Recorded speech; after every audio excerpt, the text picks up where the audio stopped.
Hey everyone, it is Clay. I just wanted to let you know that if you are interested in following any of my work outside of this podcast, that is my comic book and artwork work, you can now do so over at patreon.com/claymac, which will cover all of the things that I do professionally, my musings about comic books and art in general and illustration. So if you're interested, come over and check it out. It's patreon.com/claymac, CLAYMACK. Thank you guys for your continued support and enjoy the show. Hey, Clay again. Sorry, last one, I promise. It might sound like this episode is out of order, and that's because it is out of order. We wanted to make sure the Blob episode came out before our Patreon coverage on patreon.com/thepenskyfile of the Blob remake. So we switched the order. So this week is the Blob 1958, and then our next episode will be Tale of Two Sisters, and then after that we will be doing Late Night with the Devil. So thanks, and enjoy the show. For real this time.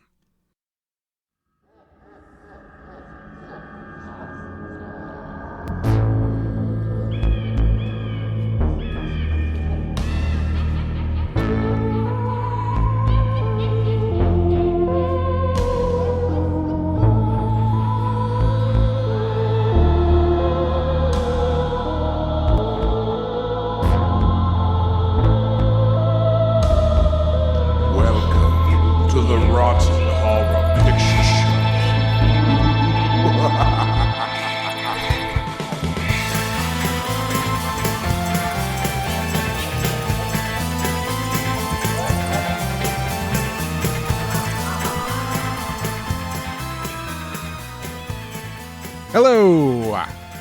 Welcome to the Rotten Horror Picture Show, the horror movie podcast where we talk about films off the Rotten Tomatoes 200 Best Films of All Time list, a list that continues to be frustrating in ways we will briefly touch on later. My name is Clay. With me, as always, is Mandy Girl. What? You don't want me to call you Mandy Girl? No, I'm not a dog. No, that's what he calls. Doesn't he call her that in the car? He calls her like, what the hell's her name? Jane? Janie Girl. That's what he calls her. Oh, I missed that. He calls her Janie Girl twice, and she's like, stop that. Yeah, well, then, intro achieved because I accidentally followed the pattern. How you doing, Mandy Girl? I'm all right. I wasted my 80 cents coming here. So. Yeah, we are headed all the way back to 1958 with The Blob. I feel like we should play the song. Yes, we will. We can play the song. We have to play. We can play the song.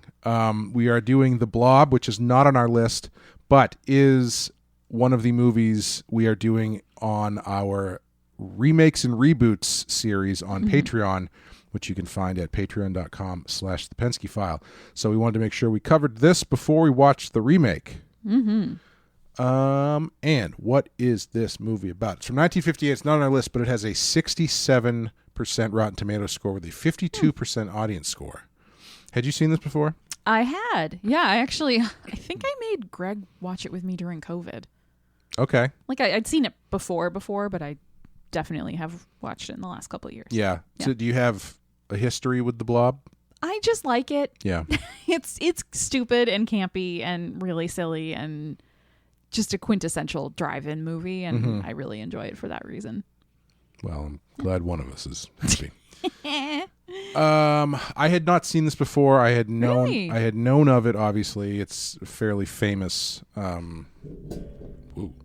monster movie. I guess you'd call it a monster movie? Yeah. And I knew it primarily as being the first movie to feature Steve McQueen. Mm-hmm.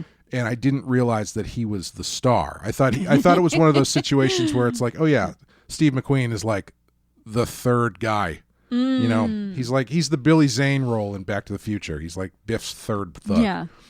But no, he is right up front, and it's a little astounding that he became a superstar after this, but yeah, we will get into it. We're going to play the trailer for you, come back and talk about it. I'd seen the remake. Oh. Yeah, but I had not seen the original. For whatever reason, Blob movies just not really on my radar. I'm very excited to watch the remake, though, again, because I do very much enjoy that movie. Okay. Interesting. We'll be right back after the trailer. Dave!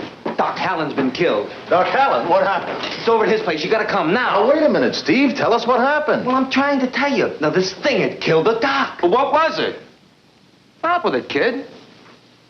But it's kind of like a mass that keeps getting bigger and bigger.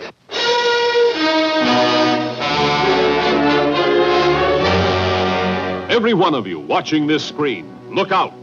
Because soon, very soon, the most horrifying monster menace ever conceived will be oozing into this theater.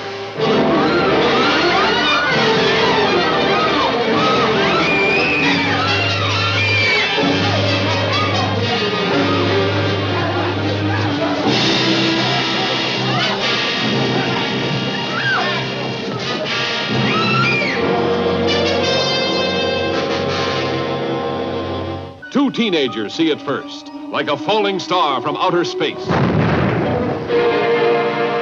that was close. Hey, come on. I want to see if I can find it. An old man finds it, touches it, and this is the shocking result.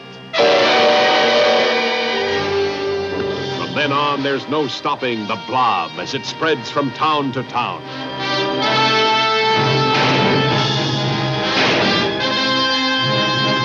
It's indestructible. It's indescribable. Nothing can stop it. This town is in danger. How can it be stopped? Mob hysteria sweeps one city. Before long, the nation, and then the world could fall before the blood-curdling threat of the Blob. Starring Steve McQueen and a cast of exciting young people.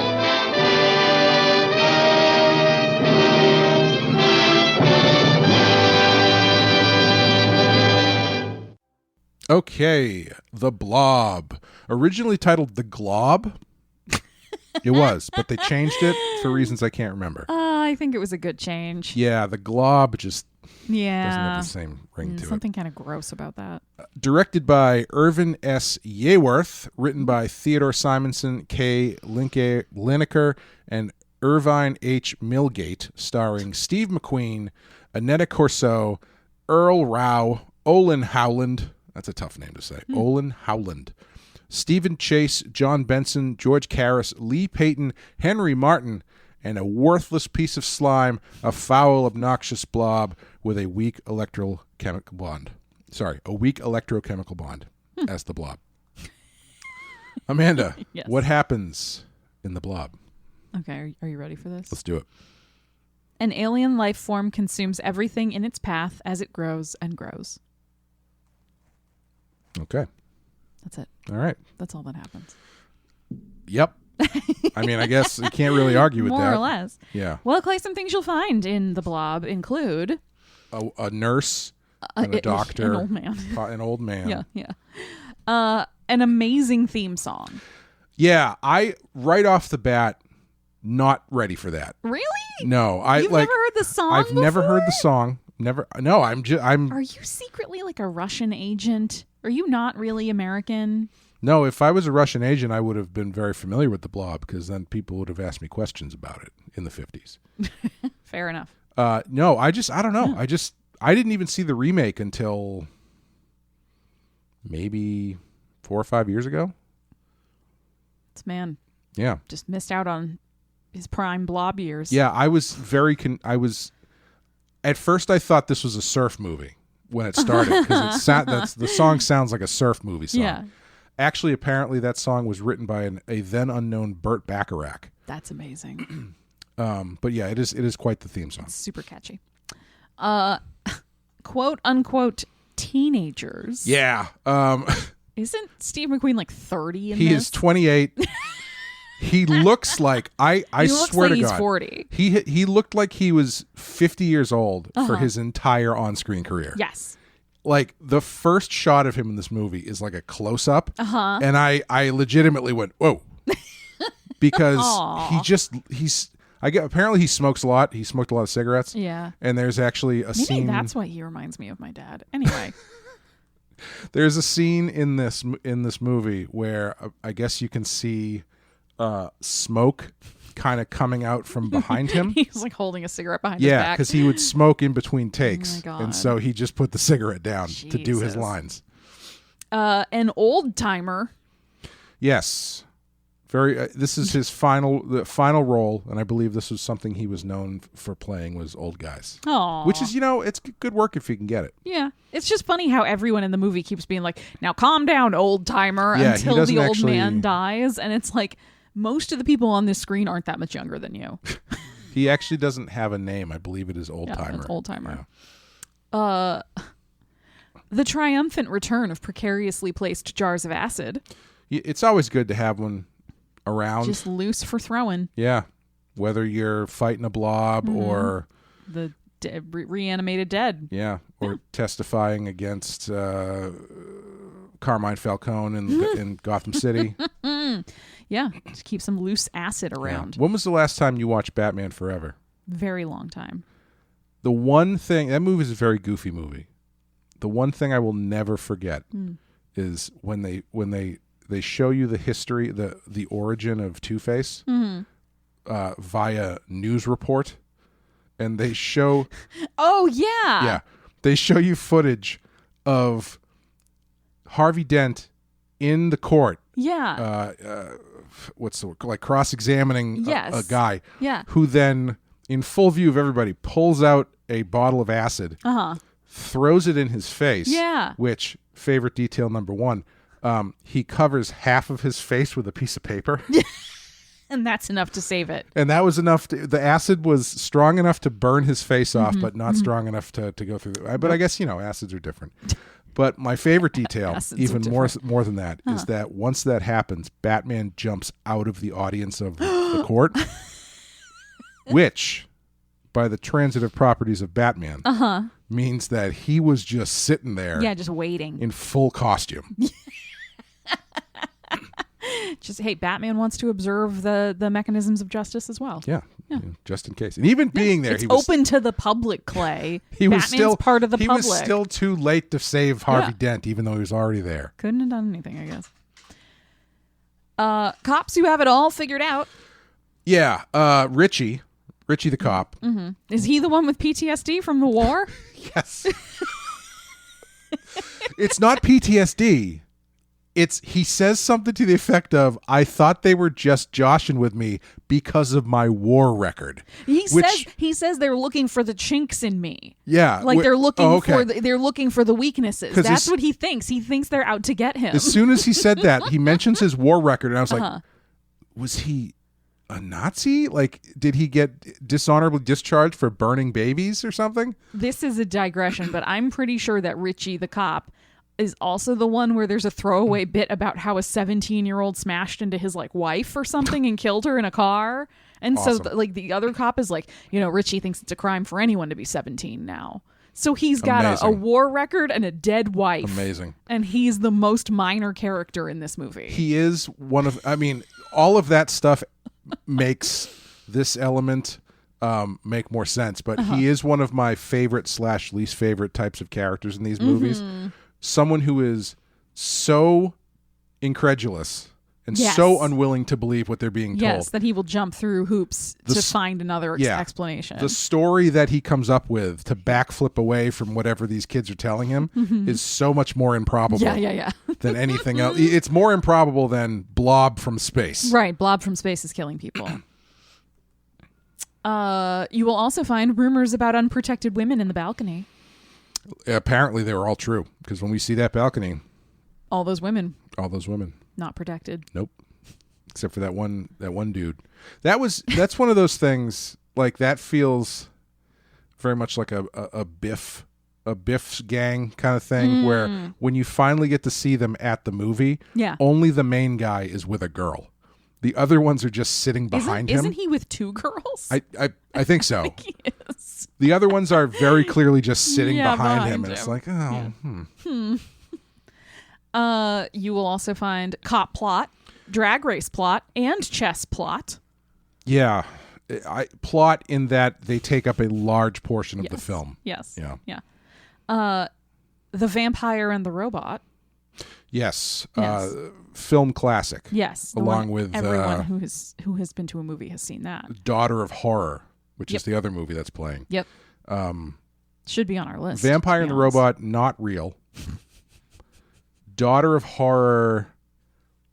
I know I read this. I think it was that the movie, the footage they're watching is from an actual movie that they like just kind of recut, but the name is just made up. Something else. Yeah. And last but certainly not least, so many names. Yeah, I don't know when I feel like we talked about this recently. Yes. About how one of my biggest pet peeves is dialogue that's constantly using the characters' names. Mm-hmm. This movie almost made me have an aneurysm because Now, Dave, I told you that I saw Richie and Jane over there. There's a scene where I think it's when it's either the first time we go to the police station or when Steve comes to the police station, where I think everybody's dialogue started with everybody said their name at least twice. Yeah, they're like introducing the other character for the audience. Yeah, it's like now Dave over here doesn't play chess. It was just You're back like, and it was like, what? Steve, what are you doing here? I'm here to talk to you, Dave. Dave, where's Richie? Richie's over here. Richie, where are you? Oh, I'm over here playing chess with Jamie. Jamie's or Chucky or whatever the hell his name was. Chucky, talk to Dave and Richie about going to see what Steve's up to. I'm like, oh my God, somebody fucking put a bullet in my head. So you loved this movie. Well, is what I'm gathering. That kind of sums up my feelings about this movie, which is everything that didn't have the Blob in it just seemed like spinning plates to kill time until the Blob shows up again. Yeah. Trying desperately to make you believe that Steve McQueen is a teenager. Yeah. And that he and this other quote unquote teenager are in love. Yes. I didn't hate it. I wrote in my notes that this was it was a masterpiece of suspense because you are desperately waiting on the edge of your seat for the Blob to come back because the rest is so fucking boring. And once it got going, I was like, okay, the Blob is here. It's on this guy. All right, here we go. And then when the doctor goes, Yep. I need you to go back to where this happened and see if you can check out where this landed. Yeah, what did he touch? Blah, blah, what did he blah. touch? Yeah. And Steve's like, yeah, no problem. Let's go, Jane. And then they go out to their car and proceed to talk for like legitimately 10 minutes about whether or not he's going to drag race. Yes. I was of two minds. I was like, I can't believe they're putting this to film, like unironically, and B, actually probably realistic to what a teenager would do. Yeah, It's immediately distracted by the next Because the end of that scene is, if I remember correctly, the end of that scene is Steve going, oh, geez, I forgot. We have to go to that house. Yeah. And it was just like all of the stuff that I was really trying to put myself in the mindset of, okay, campy, 50s horror, sure,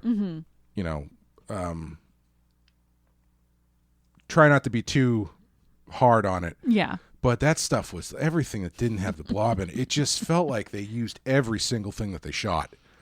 Like the other one that was killing me was when they have like another 10-minute conversation about the physics of whether or not they locked the door from the inside. Yeah. At the doctor's office. Yeah, like, they're killing time a lot in this movie. Yeah. I still have an affection for this movie. That's totally fine. I get it. It's so dumb that it's just fun. Yeah. Would you agree with author Jeff Charlotte that The Blob was about the creeping horrors of communism defeated only by freezing it, the Cold War writ large and small? Jesus, no.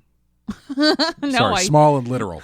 I don't agree. I don't think anyone was thinking anything other than we need to make a movie about an alien that comes from outer space and starts attacking people, and teenagers are the only ones who can stop it.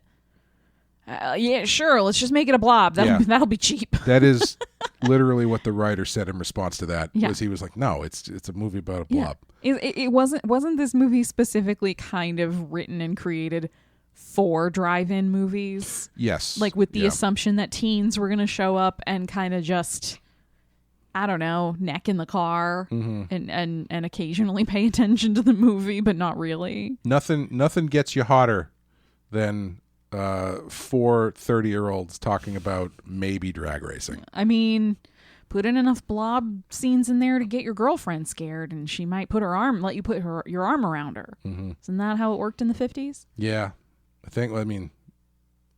Yes. I did read that when they changed the name from the Glob to the Blob, they were worried because they didn't think that Blob was funny enough for comedians to use the name in their act. What? Because that's one of the ways that they wanted to get publicity, is because they figured comedians will use this in their act. Yes. And they still did, because Blob is a funny word. Blob is a fun word to say. I was aware of the Blob. Like, I don't She even... said to her dermatologist. Yeah. But I don't even remember, like, at what age it entered my... do you know what I mean? Yeah, It felt like one of those things that just you knew about and you knew how to reference, even if you'd never seen it as a kid. Do you know what I'm talking about? Yeah, Where it's just by osmosis made its way to... They probably did a Blob joke on Tiny Toons or something. Right, exactly. But it did somehow become kind of like Dracula and Frankenstein, where it snuck into, like, just common knowledge, common, like, horror movie, sci-fi movie lexicon, where like you didn't have to have watched anything, but you'll just know if somebody's like, oh no, the Blob is coming, you're kind of like, oh, okay, I understand the gist of the joke you're making, or whatever. It's just so interesting to me that of all things, this is the one that had staying power. Well, it's if you, I think one of the reasons for that is not to go all Jeff Charlotte on you here, but please don't. I think one of the things that makes this work is that it is a very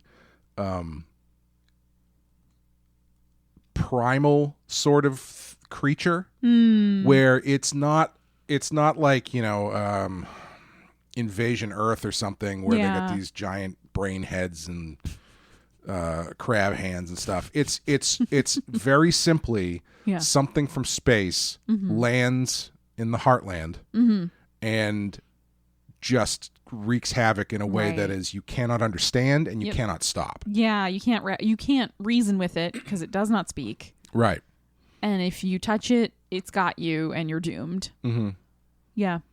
I see that. Like it's very simple. They don't waste a lot of time saying, like, well, we took part of the meteor to the local scientist, and the scientist looked at it under their microscope and said, this came from the Alpha Tauri system, and clearly with the mineral structure of this thing, this creature is definitely sentient. Like they didn't go into any of that. Like we got into the radio waves of what the Blob is thinking, and all it thinks about is when it's going to feed. Like 5 years earlier, they definitely would have done that. Yeah, and instead in this one, they were just like, it's bad goo. Yeah. It's bad goo. It's going to eat your town. Yeah. I'm a little surprised. If you want to get into, like, metaphor and allegory, I'm surprised everything that was... Every sci-fi or horror movie made in the 50s and the 60s, people, they say, well, it's about the Cold War, obviously. About communism. I think more simply, it's about immigrants. Or just anybody who is... Anybody or anything that is the other. This is not...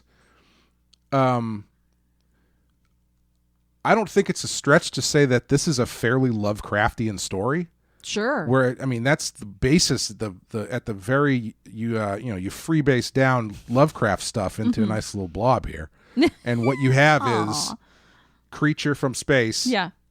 Comes to Earth. With unknowable. Yeah, with unknowable origins, infects people and takes over. Yep. Like that's it. Yep. And I think that's the cleaner line to draw, and I think that is what makes it work. Yeah. Even though it's very goofy. Yeah. The initial concept is pretty creepy. I mean, it's at its core, it's the thing people are afraid of. And leaks. I would, and yeah. glides and slides. It is the thing people are afraid of most from space. Also, comma, down the street. Yeah. The Blob. Also, if you noticed, how do they defeat it? They send it to the Arctic. With ice. Oh, Jesus Christ. Relevant today. You are going to get us canceled in both Hey, directions. me and Jeff Charlotte are cut from the same cloth. Wasn't his name something else? We're intellectualists. Isn't it Charles? It's Jeff. It's Jeff.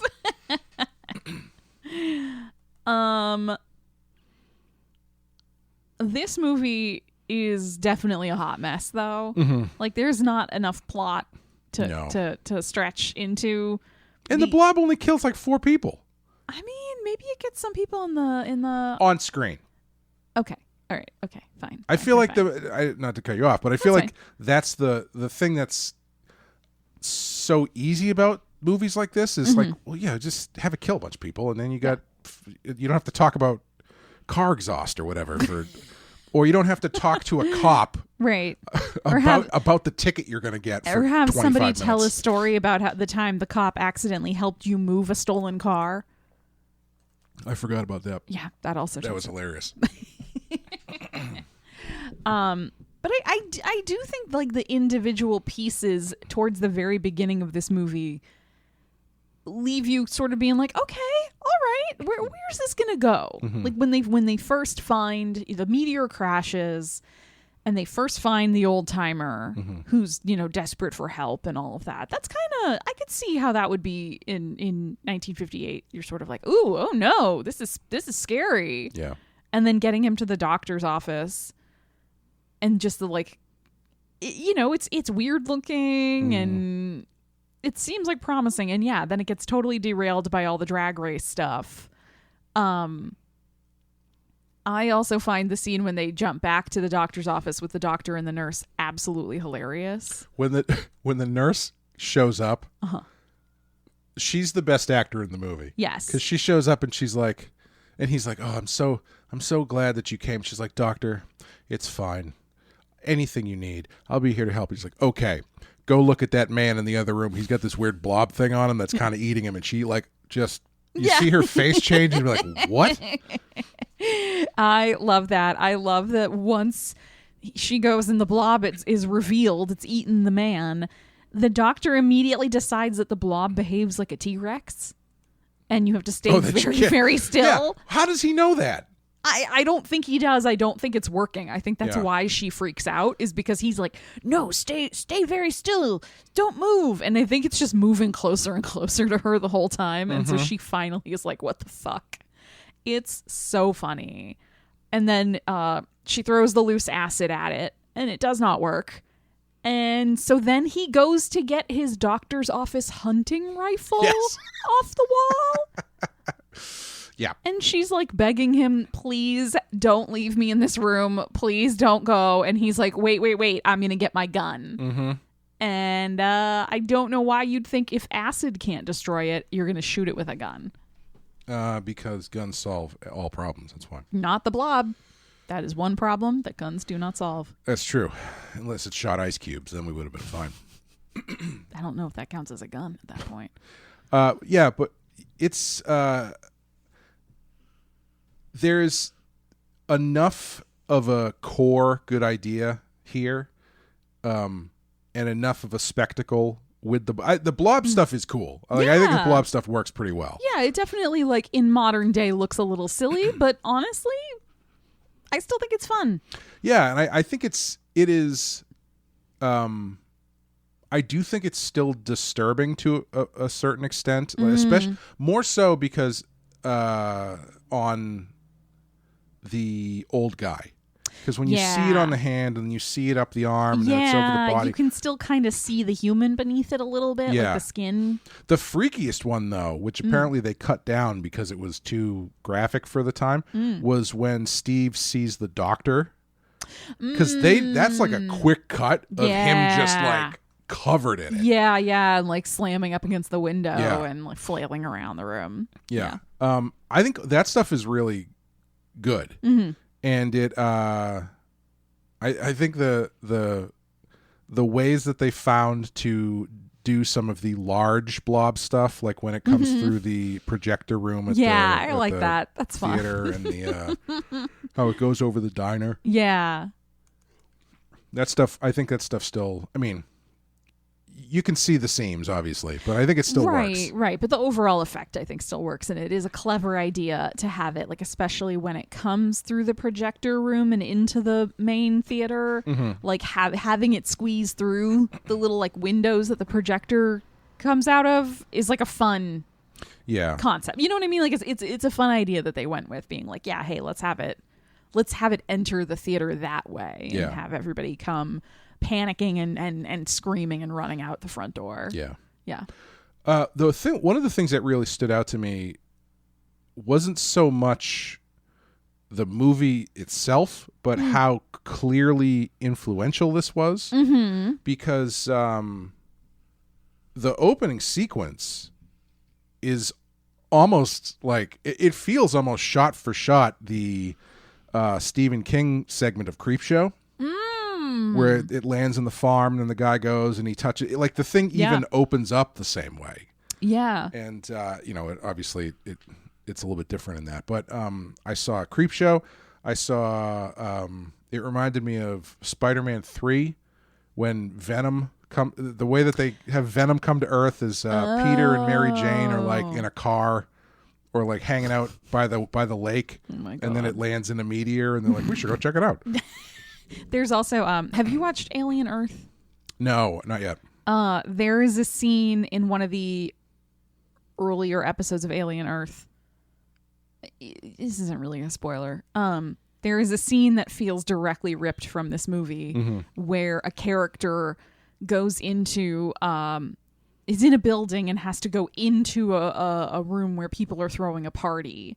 And that character is trying to warn the people at the party of something, and they act exactly like the party goers in the Blob, and like make fun of that character, the character, and essentially like throw them out and don't listen, and then they all are like kind of doomed afterwards. Yeah, it's great. Excellent. It's very. It was like when I was watching this the other night, I turned to my husband and said, like, do you think this is exactly where that scene in Alien Earth comes from? And he was like, "Holy shit! Yeah, no, this is it." That wouldn't surprise me. Yeah, it was a fun little homage. The reason I said Spider-Man 3 of all things is because this definitely feels like something Sam Raimi saw. Yeah, and stuck with him. Yeah, and the whole concept of like an alien creature has come to Earth. Yeah, like all the movies where that seems to happen after the Blob kind of nod towards the Blob. Yeah, right. I would say refer to it a little bit. Kind of more so. I mean, I don't know if this is true because I have not watched that many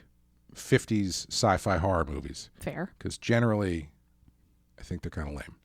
Aww. That's, I don't know if that's fair. I don't know. Yeah. They just, the whole... They're hokey. The Cold War science... Yeah. Atomic monster thing never really grabbed me. Yeah. With few exceptions. I mean, I wouldn't say they grabbed me, but I would say I appreciate the kitsch. The kitsch of it, like sure. I enjoy the vibe. Yeah. It's just like fun. Well, one of the things I don't like about them is one of the things you pointed out they don't do in this, which is there's no scientists in this movie. Right.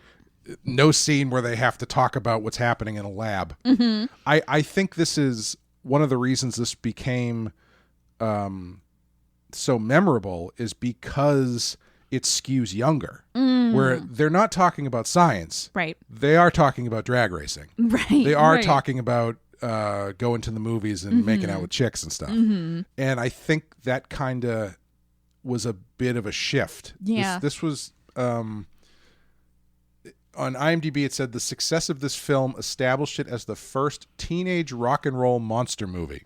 It spawned countless imitations and evolved with the times into its own subgenre. And yeah, most of the movies that are like this before this, it's some kind of scientist, it's some kind of exploring group. The Thing from Another World is a bunch of scientists or something in Antarctica. This Island Earth is a bunch of scientists. Godzilla is a bunch of scientists. Even The Fly. The Fly is a bunch of scientists. And so to actually shift it back, I kind of feel like this is as significant a shift back to the kind of emerging teenage demographic as you get with something like Halloween, where you've gone through all of this high concept demonic stuff that is not really relatable, and then you just take the scary thing and put it into a much more relatable environment, and it's very effective. Yeah, it takes off because it means that everybody who watches it can find some bit of themselves in it, some bit of their either their lives now as teenagers or their lives when they were teenagers, right? Yeah. Drag racing and girls. Yeah. And I guess I'm trying to remember if I found that to be something I connected with when I was younger. Movies about teenagers? Yeah. Like, is that... Because I always kind of feel like whatever age you are, the thing that you are connecting with in movies and TV is just slightly older than you. Because it's sort of aspirational. Sure. Because, like, I watched 90210 when I was in, like, middle school. Because it's like, oh, they're cool. They're in high school. Yeah. Also, like, 30 years old. But, you But know... that's how I felt about Buffy. Right. I was in middle school watching Buffy, and, you know, that's very much like they're going to the Bronze, and they're in high school, and they have, like, part-time jobs and driver's licenses and shit. See, I was watching Buffy in high school, which was okay because I wanted to date Buffy. That's fair. And that's, you know, age-wise, that worked out. Yeah. Not like she was in her 20s or anything. No. I think she's the youngest one on that cast. Yeah, but she was still older than her character. Not by much. I think when they started Buffy, I think she was 17. Oh, wow. Really? Or maybe 18. Huh. Yeah. Younger than I thought. Still older than me. Which makes it okay. Yeah. Yep. But yeah, I get what you're saying, but I do think there was maybe at the time a little more novelty in seeing a movie where teenagers were the main characters, even if they are played by like 30-year-olds. Yeah. And it's more you know, adults are squares. Yeah. And so teenagers and it's just a little bit easier to connect with. And it makes more sense why they're all kind of like out at night. Right, yeah. You know, most of this movie, I think most, if not all of this movie happens in a single night. Yeah, because 90% of this movie is shot in someone's garage. Right. Because there are so many shots which are like medium or close-ups that with just a black background that clearly they shot in a barn somewhere. It was like out behind a building or something at night. Yeah. But it is kind of, you know, it makes more sense that, you know, the teens are driving around bored at night or going out on a date or going to the movies and sneaking out of the house. Like that makes sense in the context of the movie. And seeing them seeing what's happening before the adults do, because the adults are all like, no, it's nighttime, we're at home. Yeah. Like, I'm not gonna go poke some weird blob that fell from the sky. I'm gonna go to bed. I have work tomorrow. Yeah. Because adults are squares. This was another. So I've always kind of wondered if this is because the actors that they have playing teenagers in these movies are so much older. That they have to cast parental roles as that much older. Yeah. Because the parents in this movie of these teenagers look like they're in their 50s or 60s. Yeah. Which is not impossible, but it feels weird. But I do think in this movie, like in some movies, that drives me crazy. I feel like when we did... for the Patreon coverage, and we did the remake of Nightmare on Elm Street, I was like, the mother and the daughter are the same age. They were like 12 years apart or something. Yeah. That drives me a little more crazy now, but I think in a movie like this where your teenagers are so old, you kind of have to age up the parents, because otherwise you have that exact problem where it's like two people who look like they're the same age are standing next to each other going, but father, I didn't do anything wrong. Yeah. And it's like, he's 5 years older than you. Yeah. Like he's not your dad. I can tell. And I do wonder if that kind of thing sticks with filmmakers too. 'Cause when we were covering Jaws, one of the things that stuck out to me the last couple of times I watched Jaws is how all of the parents in that movie are like weirdly old. Like what's the Mrs. Kittner. Yeah, Mrs. Kittner, her son is like 12. Yeah. But she and her husband look like they're in their 60s. Mm. They're all, it's one of those weird things where it's like, I don't know if that's, Spielberg's in his 20s, so he doesn't understand what having kids is like, but to him, parents are older people. Yeah. Because, like, to me, I don't have kids, so in my head, parents are older people. No. Even though I am in my 40s. Yes. and should, by all accounts, have a child learning how to drive. Yeah. I was going to say, you could easily be the parent of the 12-year-old Kittner boy. Right. Yeah. You know what? If it was his dad, he's not getting eaten.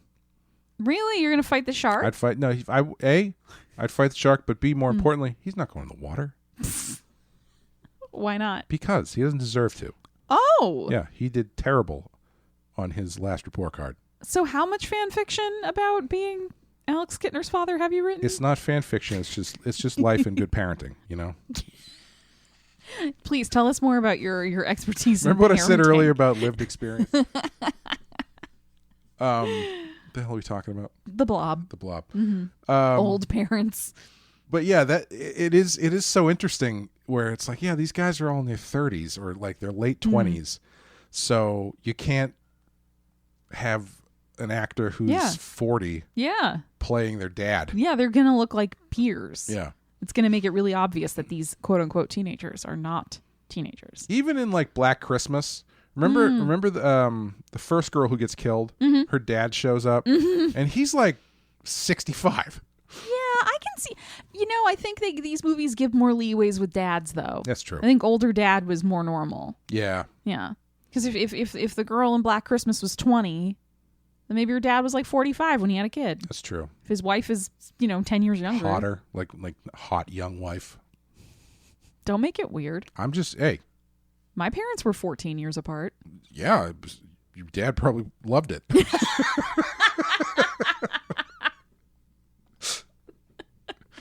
My mom listens to this, right? I prove me wrong, Mrs. LeGee. Prove me wrong.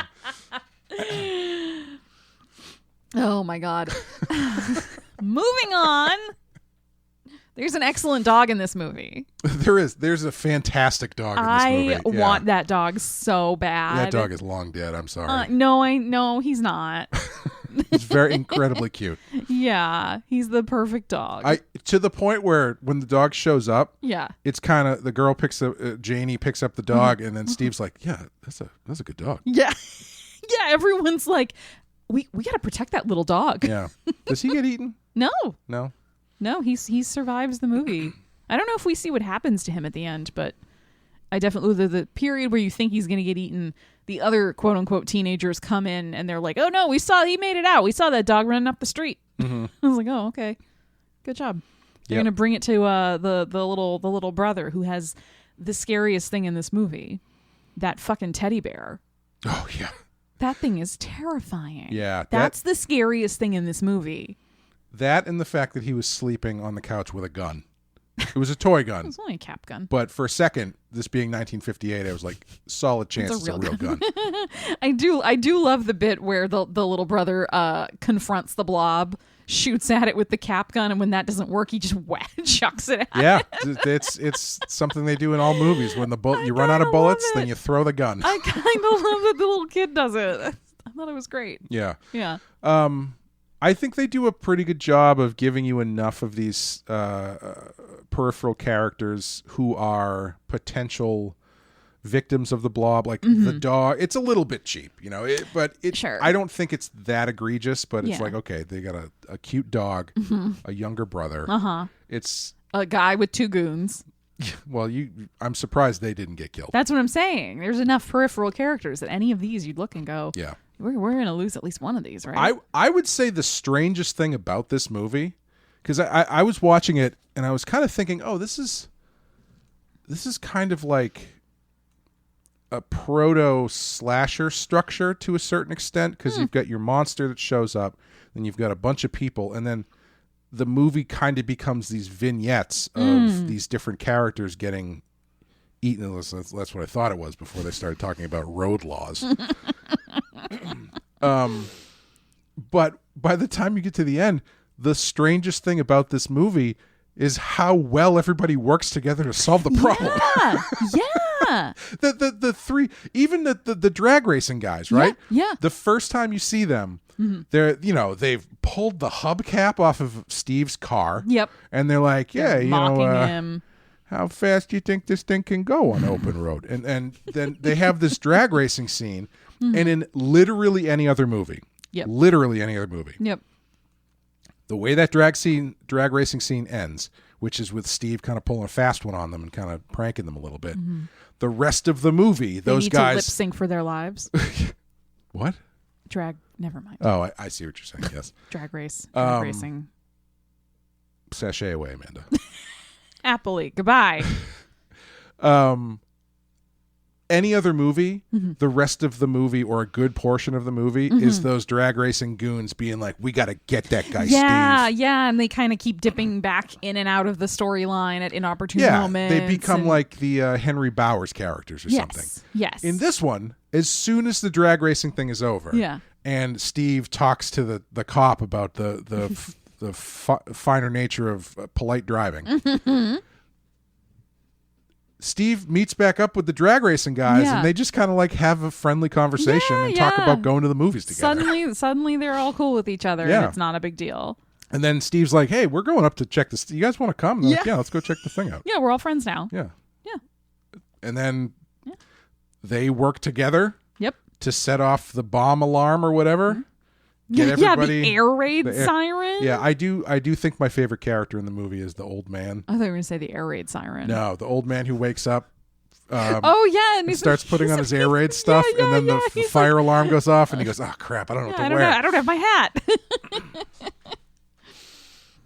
But yeah, the fact that all of these characters just kind of work together and don't really have that much conflict ultimately. Yeah, there's tiny glimpses of where you think you're going to get some sort of secondary antagonist. Like you were saying, either the drag racers or the other cop who's like has PTSD from the Richie. war and a dead wife. Yeah. That whole bit.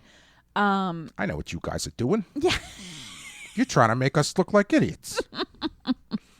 They locked this room from the outside. with their magic psychic powers.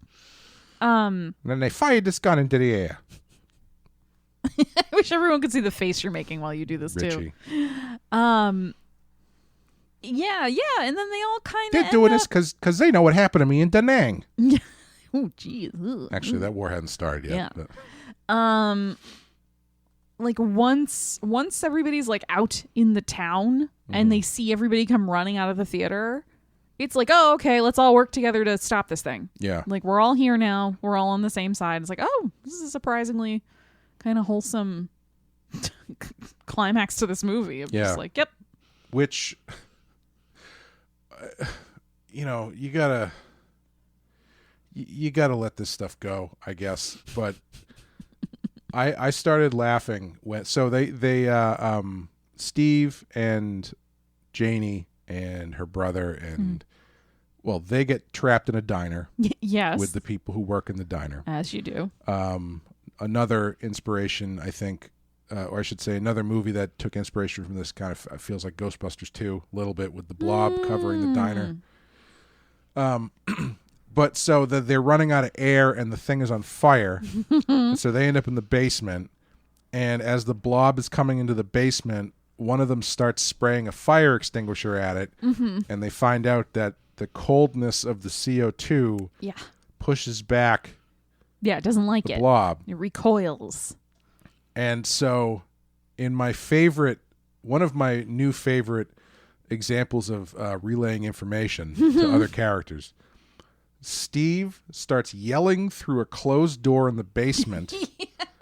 Hoping that the cop, Dave the cop, or Richie the cop, will hear him on the other end of the phone that he left off the hook upstairs in the diner. The power of being a theater kid and knowing how to project will save you from the blob.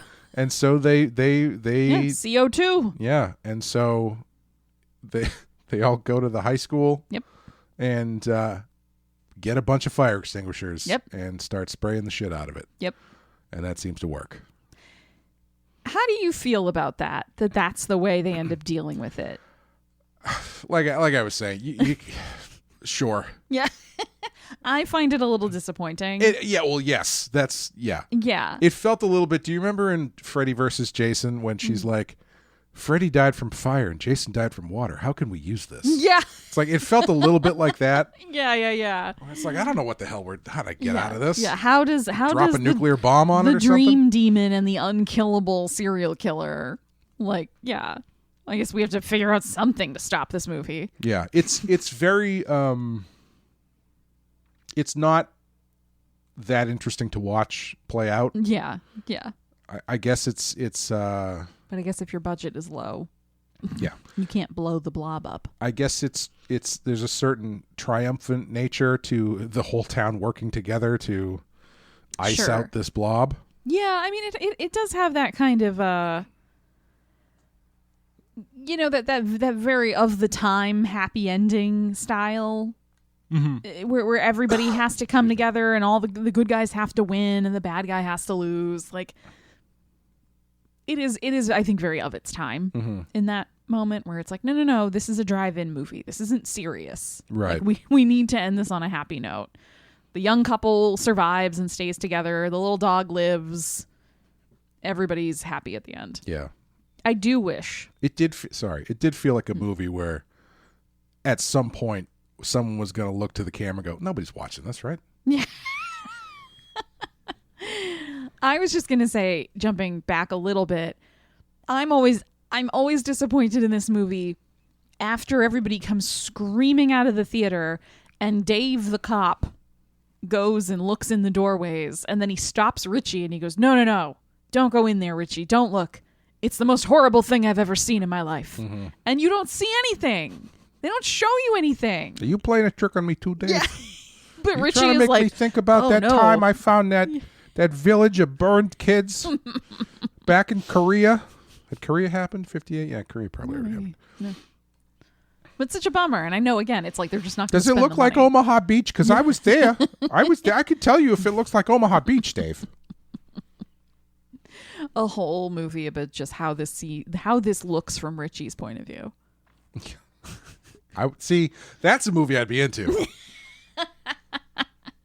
The mad ravings of a I want to see a monster army vet, a horror movie or a monster movie from the point of view of the one guy who refuses to believe what's going on. That actually sounds like it could be really funny. Yeah.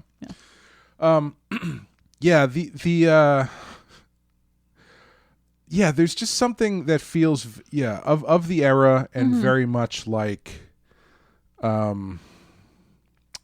I hesitate to say state funded about the way that it ends, where it's like, yes, we've pushed back the blob, and then the National Guard shows up to drop it into the Arctic Ocean.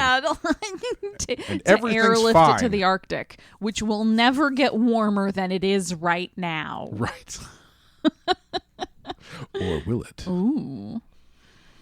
Yeah, it's a very strange ending. Yeah. It's clear they just didn't know how to end it. And they were like, I don't know, freeze it. Yeah, I guess it makes as much sense as anything else. Yeah. Blob moving around. Blob not moving around. Yeah, you got hot goop. How do you make hot goop stop moving? Cold goop. No move. It's a principle that holds true even up through Terminator 2. Would you call it the transitive property? The transitive property of goop. Hot goop move. Cold goop no. No move. We've cracked it. Listen, I've been trying to talk more like the president, and I think I am doing a very good job. I don't know if that sentence would have really worked. The blob came to me, big blob, beautiful blob, tears in his eyes. The late great Blob. He said, "Thank you, Clay, for getting rid of all the fire extinguishers." Yeah. The other thing I thought was interesting about this is the way that it looks. It's very colorful, but I couldn't help but think it looks like it was shot for black and white. Yeah, it's funny you should say that because when I turned it on, Greg was like, "Wait, is this in color?" And like I said, we watched it a couple years ago. It wasn't that long ago, and we both for some reason thought it was in black and white. Same, I 100% until we turned it on, and then Steve McQueen's very blue eyes were looking at us, and we were like, "Oh, guess this is in color." And very leathery face. Yeah, poor guy. He only lived for like 20 years more after this. Movie. That was from all the cigarettes he was smoking I know, on set. but it's still sad. They didn't know back then how bad it was for you. They didn't know how bad. How bad? Oh, sure. How bad? They knew bad. He also didn't exactly. They knew bad, but not how bad. He lived a pretty solid 20 years after this. So are you gonna be okay if you have a solid like 9 more years? If I do everything Steve McQueen did, probably, yeah. All right, fair enough. If I make a bunch of awesome movies and become a race car driver, yeah, I guess so. Just don't inhale all that asbestos in your flame retardant suit. Hey, can't say that anymore. Retardant? Yeah. Said it again. Don't think you know what that word means. Yikes. Hot goo go? Hot goo go. Cold goo no. Cold goo no go. Yeah, you know what I'm talking about. You understand. I get it. But yeah, I mean, I guess it makes as much sense as anything else. Apparently that the actual blob that they made for the movie is still like moist. Ew. Like it hasn't dried and like it's like still the same as it was in 1958. What is it made of? I don't remember. I looked it up, but it's like silicone something. Where is it kept? All right, fine. I'll just look it up. I'm sorry. You can't tell me something like that and then give no further details. You can't tell me that the blob is still alive. Hot blob move. And it's apparently still... Hot goo move. It's apparently still hot goo, which means it can still move, which means I need to know where it lives. Okay. The actual blob, a mixture of red dye and silicone, has never dried out and is still kept in the original 5-gallon pail in which it was shipped to the production company in 1958 from Union Carbide. It was put on display over the years as a part of the annual Blob Fest, held over a 3-day period each summer in Phoenixville, PA, which provided a number of the shooting locales for the film. In addition to displaying the blob and miniatures used in the shooting, the event features a reenactment of the famous scene in which panicked theatergoers rushed to exit the town's still-functioning Colonial Theater, as well as several showings of the film. I kind of love that, actually. Yeah, you got to do something out there. Yeah. I don't know. Why not? Not hurting anybody. No. Just screaming and running out of a theater. The blob, it still hasn't dried out yet, so it might hurt somebody. Hot goo go. Hot goo go. But no, I 100% also thought that this movie was in black and white. Yeah. It feels like it should be. Yeah. Even though I guess the blob being red is like a notorious thing. Mm-hmm. But it still feels like it should be in black and white. It kind of throws me that it's in color. Yeah. And I can't I don't know how to prove this or anything or because I'm not a cinematographer. Really? But yeah, I told you this. Damn. Something about the way it's lit feels very much like it was lit like a black and white movie that just happened to be in color. Because the way there's a certain way that shadows and stuff end up being really like very sharp and exaggerated in black and white photography, a lot of black and white films. But it doesn't feel it doesn't feel weird because something about it being shot in black and white doesn't make it feel like it's being like heavily lit or whatever. Yeah. But when you throw color onto it, then you get all these shadows that are kind of around on top of all the different colors. And so it feels to me like if you turn this movie into black and white, I don't think you would even bat an eye. Yeah. It feels more. It would feel almost more natural to have it in black and white. Yeah. Yeah. That's what it feels like anyway. Yeah.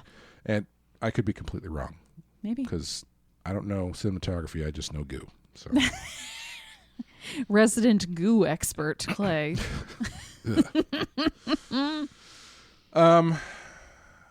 Anything else you want to talk about? This is going to be shorter than the movie for once, actually. No, I don't think so. Yeah. Do you think this should be on the list? No. It's tough because it is like iconic. You know, the Blob is people still know. Even if you haven't seen this movie, you could make a crack about the Blob and people are going to immediately have some sense in their mind what you're talking about. Yeah. But it's not scary at all. Yeah. It's not. It clearly influenced people later on down the line, but I still don't think it's one of the 200 greatest horror movies of all time. Yeah. If it was going to be on the list, it would be its influence would be doing a lot of heavy lifting. Yes. Yeah. And I would argue this is closer to this is more of a sci-fi. Yeah. I would say than a horror movie. I would definitely say it's more sci-fi. Yeah. Yeah. Disqualified on the basis of genre. I think it's I will say one thing that almost kind of makes it deserve to be on there is the fact that, like you were saying, the Blob is such a recognizable monster. Yeah. Weirdly enough. Yeah. Yeah. But I just don't think it quite reaches it. Yeah. Yeah. I would agree, I think. Everybody knows who Chucky is, and I don't think there's a single Chucky movie on the list. Well, you could just wait because yeah. That's true. Our list has I was not aware of this. I had fallen asleep at my post. Came in on the wire just before this episode. Amanda informed me that the list had gotten weird. Yeah. Quote unquote. Yeah. And so I went to check it out, and I maintain that that's the best way to describe it right now. It has, in fact, gotten very weird. Yes, in October of 2025. I would say weirder than it's ever been. I would agree. I'm not going to go through everything because I honestly haven't had a chance to really look at it yet. But haven't absorbed all of the depth of the weirdness. Much like a blob would. Previously, our top movies had been, say, your Alien, your Psycho, your Jaws. Yep. Jaws was number 1 when we covered it this past summer. Yep. Was that this summer? Yeah, that was this year, right? Yeah. Now, number 1 is a movie called His House from 2020, which I've heard of, but I have never seen. Same. Number 2 is a movie called Under the Shadow, which I have never heard of. Same. Number 3 is The Wailing, which I have never heard of. I have heard of that one. Number 4 is Get Out. Number 5 is Babadook. Number 6 is Let the Right One In. The two weirdest ones, even weirder than these top 3 because, yeah, okay, sure, maybe they're great. We haven't seen them. Maybe they're terrifying and they're amazing.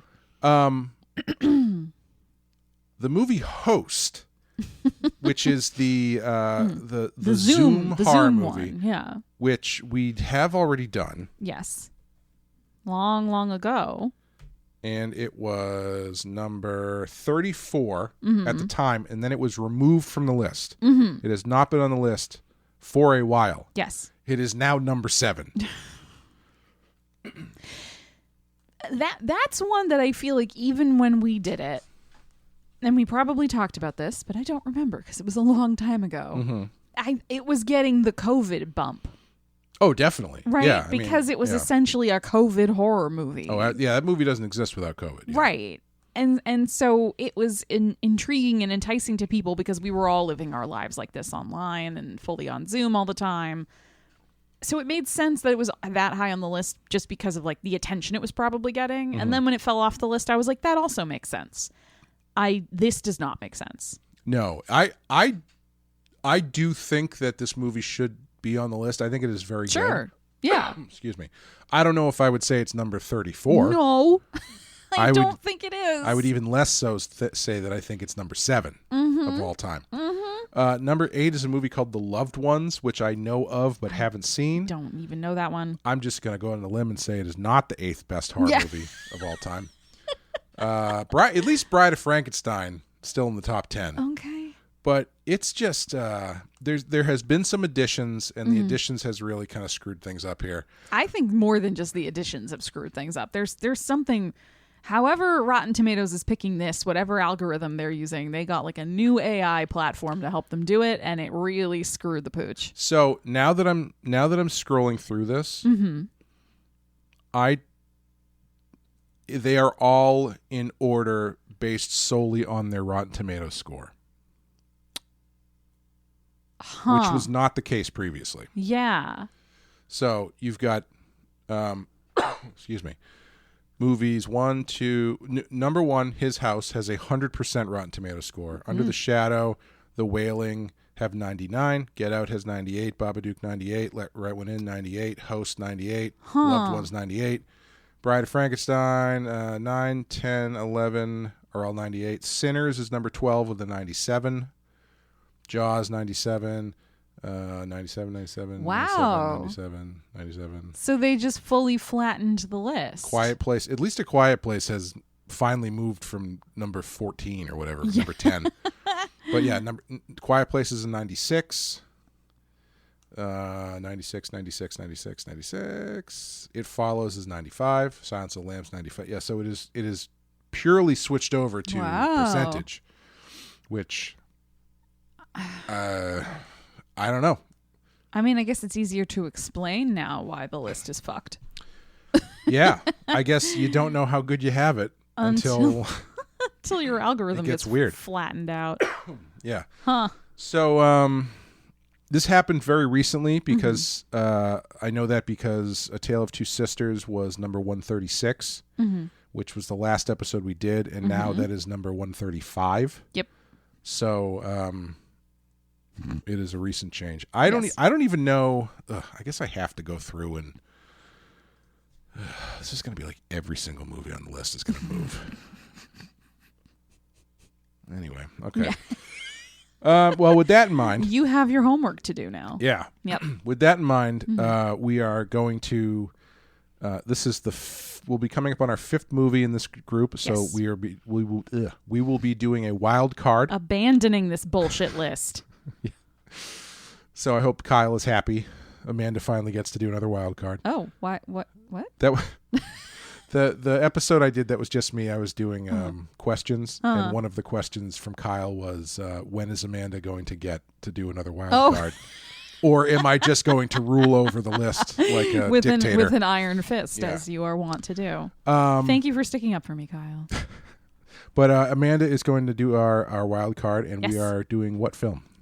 We are going to do Late Night with the Devil. Late Night with the Devil. Yeah. Yes. I wanted something supernatural for the Halloween season. Mm-hmm. Wanted something with ghosts or demons. And here we go. Which another one I think was on the list. I think it was. I don't know how long it was on the list, but it only came out, like last year? Yes. Yeah. I think so. It's not a very old movie, and I think it got that initial bump when it came out, and people were excited about it because it's pretty unique. It's a pretty unique movie, and I think people were pleasantly surprised by it when it came out. So I don't know how long it was on the list, but it was there for a while, and I was excited to do it, and then it fell off. So I'm happily using a wild card for it. Excellent. Yeah, that's a fun one. That'll be fun to talk about. Yeah. I think that's it. Are we done?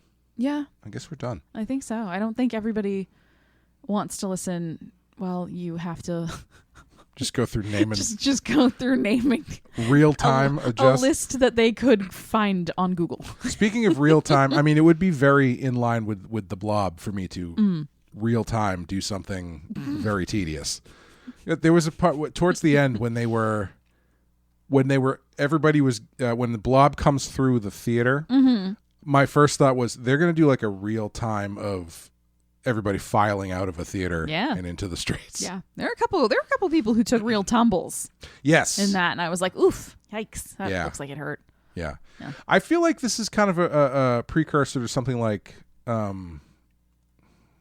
Attack of the Killer Tomatoes. Yeah, something like that too. Yeah, definitely. Yeah, I can absolutely see where this would have led us to Attack of the Killer Tomatoes. Have you ever seen that? Yeah. long time ago. I've never seen it, Really? but I was aware of the cartoon they made out of it. Oh. And so this was like with this the song. weird, yeah. This was this weird era where, like the late '80s, early '90s, where they just started grabbing weird R-rated movies and turning them into children's cartoons. Yes. There was a RoboCop cartoon. There was a Rambo cartoon. Yep. There was a Toxic Avenger cartoon. Yeah. There was a Attack of the Killer Tomatoes cartoon. And I remember this very clearly because both of those movies, Toxic Avenger and Attack of the Killer Tomatoes, were movies I wanted to watch because I had seen the cartoon. Yeah, yeah. And they were both movies my father would not let me watch. But the cartoon was fine. Cartoon was fine. Yeah. I remember very clearly, I remember Toxic Avenger was on TV. Maybe it was like HBO, one of those HBO trial weekends or something like that they used to do. And so he taped it and he's like, I need to watch this first. Oh. And he watched it and then was like, he absolutely was like, no, I'm taping over this. Yeah. Aw. So close, yet so far away. Yeah. Having now seen The Toxic Avenger, he made the right choice. Yeah, I understand it. But anyway, it sparked in me something about trying to find these forbidden movies and watching them and then going, that was okay. Yeah. And here we are today. Yes. Thank you guys for listening. If you want to help support the show, if you want to follow us as we go through our remakes and reboots, if you want to hear our coverage of the reboot or the remake of The Blob, head over to patreon.com/thepensky-file. For all your hot goo needs. I think that's a different website. But thank you guys for listening. Thank you for supporting the show. Thank you, Amanda. Thanks, Clay. See you next time. Bye, everyone.